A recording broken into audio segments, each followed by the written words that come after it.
Soy Gabriela McCarthy y voy a presentarles Anatomía y Fisiología del Sistema Cardiovascular, parte 2. Teoría de la función circulatoria. Principio 1. La velocidad del flujo sanguíneo en cada tejido del organismo casi siempre se controla con precisión en relación con la necesidad del tejido. Si un tejido es activo, necesita un aporte mucho mayor de nutrientes y, por tanto, un flujo sanguíneo mucho mayor que en reposo, pero el corazón no puede aumentar su gasto cardíaco en más de 4 a 7 veces por encima del nivel en reposo. Por tanto, no es posible aumentar el flujo sanguíneo en todo el organismo cuando un tejido en particular requiere aumento del flujo. Por eso, la microvasculatura de cada tejido vigila las necesidades de su territorio y controla el flujo sanguíneo local con precisión hasta el nivel requerido para la actividad fisular, con apoyo del sistema nervioso central y las hormonas. Principio 2. El gasto cardíaco se controla principalmente por la suma de todos los flujos tisulares locales. Cuando el flujo sanguíneo atraviesa un tejido, inmediatamente vuelve al corazón a través de las venas, y el corazón responde automáticamente a este aumento del flujo aferente de sangre, bombeándolo inmediatamente hacia las arterias y respondiendo a las necesidades de los tejidos, aunque en ocasiones necesita ayuda en forma de señales nerviosas especiales que le hagan bombear las cantidades necesarias del flujo sanguíneo. Principio 3. La regulación de la presión arterial es generalmente independiente del control del flujo sanguíneo local o del control del gasto cardíaco. El sistema circulatorio está dotado de un extenso sistema de control de la presión arterial. Por ejemplo, si la presión cae significativamente por debajo del nivel normal, en segundos, una descarga de reflejos nerviosos provoca una serie de cambios circulatorios que elevan la presión de nuevo hasta la normalidad. Las funciones de las señales nerviosas son: aumentar la fuerza de bombeo del corazón, provocar la contracción de los grandes reservorios venosos para aportar más sangre al corazón y provocar una contracción generalizada de la mayoría de las arteriolas, con lo que se acumula más sangre en las grandes arterias para aumentar la presión arterial. Flujo sanguíneo. Es la cantidad de sangre que atraviesa un punto dado de la circulación en un periodo de tiempo determinado. Se expresa en mililitros por minuto o litros por minuto. El flujo sanguíneo global de toda la circulación adulto en reposo es de unos 5.000 mililitros por minuto, o sea, 5 litros por minuto, cantidad que se considera igual al gasto cardíaco porque es la cantidad de sangre que bombea el corazón en la aorta cada minuto. Cuando el flujo sanguíneo se mantiene en equilibrio a través de un vaso sanguíneo largo y liso, el flujo se produce de forma aerodinámica, manteniéndose cada capa de sangre a la misma distancia de la pared del vaso. Además, la porción de sangre más central se mantiene en el centro del vaso. Este tipo de flujo se conoce como flujo laminar o flujo aerodinámico. El flujo sanguíneo turbulento es el flujo que transcurre en todas las direcciones del vaso y se mezcla continuamente en su interior.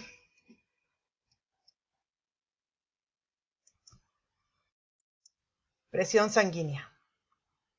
Es la fuerza ejercida por la sangre contra una unidad de superficie de la pared del vaso. La presión sanguínea se mide casi siempre en milímetros de mercurio, porque el manómetro de mercurio se ha usado como patrón de referencia para medir la presión desde su invención en 1846. Cuando el corazón se contrae e impulsa la sangre desde el ventrículo izquierdo hacia el cuerpo, la presión surgida se transmite a la aorta y a continuación a las siguientes arterias y arteriolas. La presión que se genera de esta forma recibe el nombre de presión arterial sistólica. Tras la sístole, el corazón vuelve a relajarse y la presión en los vasos sanguíneos disminuye. El valor registrado en ese momento de la actividad cardíaca es la presión arterial diastólica. Los valores de presión arterial normales en los adultos se sitúan aproximadamente en 120/80 milímetros de mercurio, lo que es lo mismo, 120 es la presión sistólica y 80 la presión diastólica. La sangre. La sangre es un tejido líquido que recorre el organismo a través de los vasos sanguíneos y que transporta las células necesarias para llevar a cabo las funciones vitales: respirar, formar sustancias, defenderse de agresiones. Sus componentes son glóbulos rojos, también llamados hematíes o eritrocitos. Son las células más numerosas de la sangre. Se encargan de transportar el oxígeno desde los pulmones hasta el resto de los tejidos. La proteína que se encuentra en el interior y que une el oxígeno se llama hemoglobina. La hemoglobina es roja y da este color a la sangre. Glóbulos blancos. También reciben el nombre de leucocitos. Se ocupan de defender al organismo contra el ataque de bacterias, virus, parásitos y hongos. El plasma. Es la parte líquida de la sangre y es muy rico en proteínas, entre las cuales destacan como las más importantes la albúmina, los factores de coagulación y las inmunoglobulinas. Plaquetas o trombocitos. Son fragmentos celulares que participan en la protección de la pared de los vasos sanguíneos. Forman un tapón plaquetario para impedir el sangrado en el lugar de la lesión y producen diversas sustancias que ayudan a la cicatrización de las heridas. La sangre está compuesta en un 60% por plasma, menos del 1% de glóbulos blancos y aproximadamente un 45% de glóbulos rojos. Hematocrito. Se conoce como hematocrito a la porción de la sangre que corresponde a los glóbulos rojos. En promedio, para los hombres es del 42% y para las mujeres de 38%, los cuales varían dependiendo de su estado de salud, actividad física y altitud de residencia. Cuanto mayor sea la viscosidad de la sangre, menor será el flujo en un vaso si todos los demás factores se mantienen constantes. La viscosidad de la sangre total con un hematocrito normal es de 3, lo que significa que se necesita 3 veces más presión para obligar a la sangre total a atravesar un vaso que si fuera agua, y la viscosidad de la sangre aumenta a medida que lo hace el hematocrito. Cuando el hematocrito aumenta hasta 60 o 70%, como en el caso de la policitemia, la viscosidad de la sangre puede ser hasta 10 veces mayor que la del agua y su flujo a través de los vasos sanguíneos se retrasa mucho. Si el hematocrito disminuye a menos del 45%, se dice que existe anemia. La microcirculación y sus componentes. El principal objetivo de la función circulatoria tiene lugar en la microcirculación. Es el transporte de nutrientes hacia los tejidos y eliminación de los restos celulares. La microcirculación está compuesta por 3 elementos básicos: las arterias pequeñas o arteriolas, las venas pequeñas o vénulas y el sistema de capilares en sí mismo. Sus componentes son las arteriolas, que son vasos muy musculares y sus diámetros son muy variables. Las metaarteriolas o arteriolas terminales no tienen una capa muscular continua, sino fibras musculares lisas redondeando el vaso en puntos intermitentes. El esfínter precapilar es una fibra muscular lisa que rodea el capilar en el punto en el que cada capilar verdadero se origina de una metaarteriola. Este esfínter abre y cierra la entrada al capilar. Las vénulas, que son mayores que las arteriolas y tienen una capa muscular mucho más débil.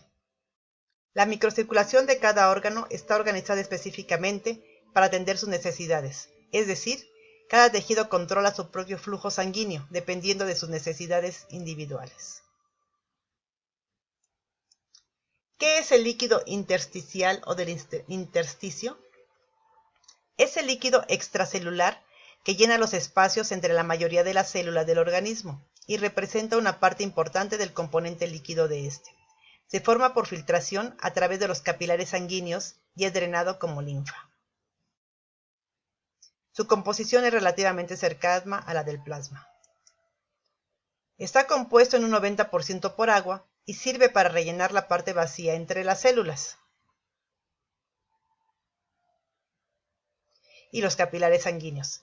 Gracias a su presencia se favorece la interacción entre ambas entidades. El exceso de líquido intersticial es absorbido por los capilares linfáticos, convirtiéndose en linfa. Esta es transportada hasta el cuello, donde de nuevo se integra la vía sanguínea a través de la vena subclavia izquierda.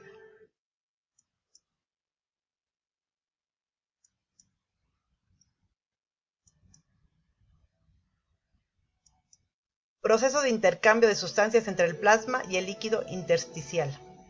Las sustancias entran y abandonan los capilares por 3 mecanismos básicos: difusión, transitosis y flujo de masa o masivo.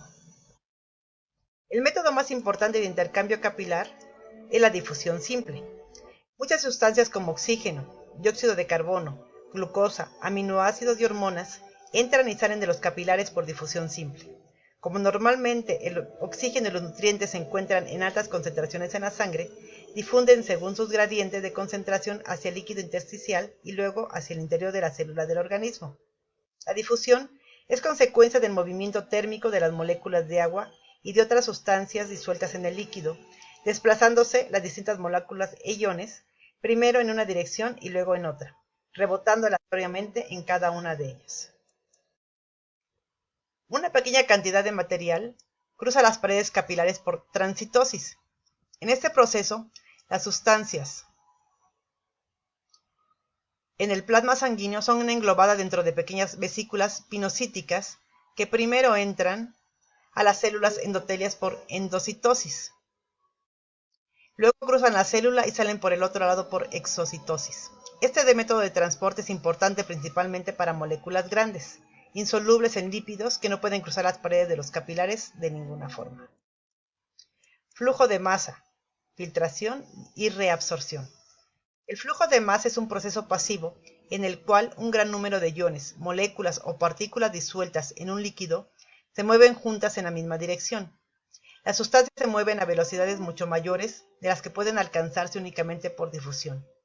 El flujo de masa se establece desde un área de mayor presión hacia un área de menor presión y continúa mientras exista esa diferencia de presiones.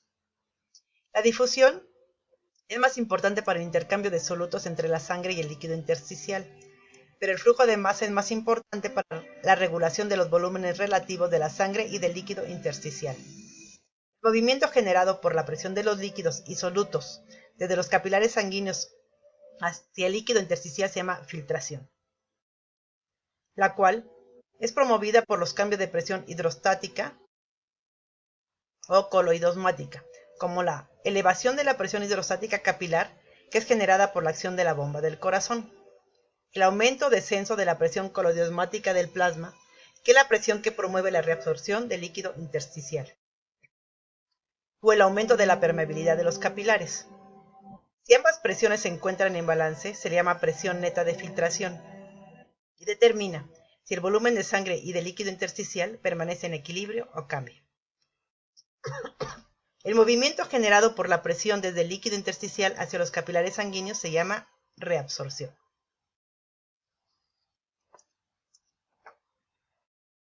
El sistema circulatorio está formado por tres estructuras básicas: corazón, sangre y los vasos sanguíneos. El corazón es el motor, la sangre el líquido vital y los vasos sanguíneos los conductos por donde esa circula y transporta los nutrientes necesarios para nuestro cuerpo y se eliminan los desechos. Nuestro cuerpo es un todo integral y es importante comprender su funcionamiento. Gracias por su atención.